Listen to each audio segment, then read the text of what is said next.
दिवस है। इस मौके पर देश भर में कई कार्यक्रम आयोजित किए गए। नई दिल्ली के विज्ञान भवन में आयोजित कार्यक्रम में राष्ट्रपति प्रणब मुखर्जी ने साल 2015 के लिए साक्षर भारत अवार्ड प्रदान किए। राष्ट्रपति ने इस मौके पर देश में पूर्ण साक्षरता की जरूरत पर जोर दिया।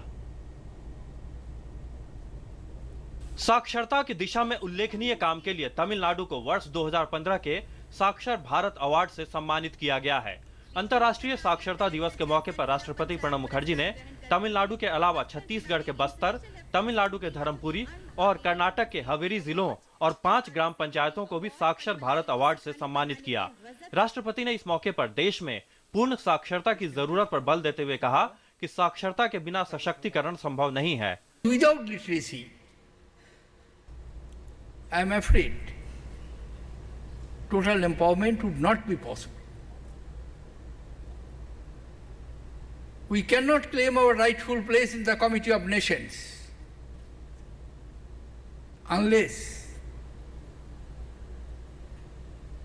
we make the road wide open of development, empowerment, sustainability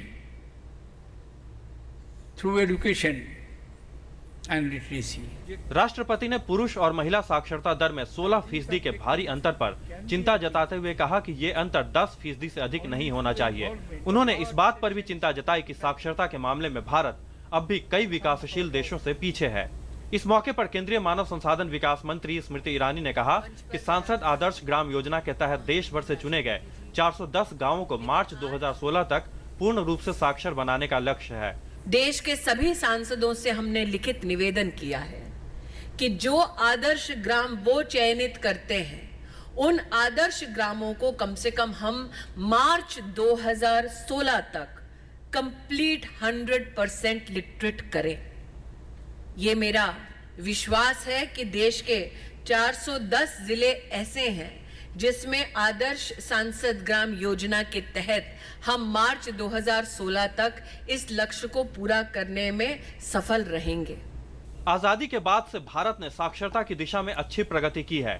1951 में जहां देश में साक्षरता दर 18% थी, वहीं 2011 में यह 4 गुना बढ़कर 74% तक हो गई है। हालांकि ये विश्व औसत 84% से काफी कम है। अनुसूचित जाति, अनुसूचित जनजाति, अल्पसंख्यक और अन्य वंचित समूह जो हमारे देश की जनसंख्या का एक बड़ा हिस्सा हैं, उनमें साक्षरता दर अब भी औसत से काफी कम है।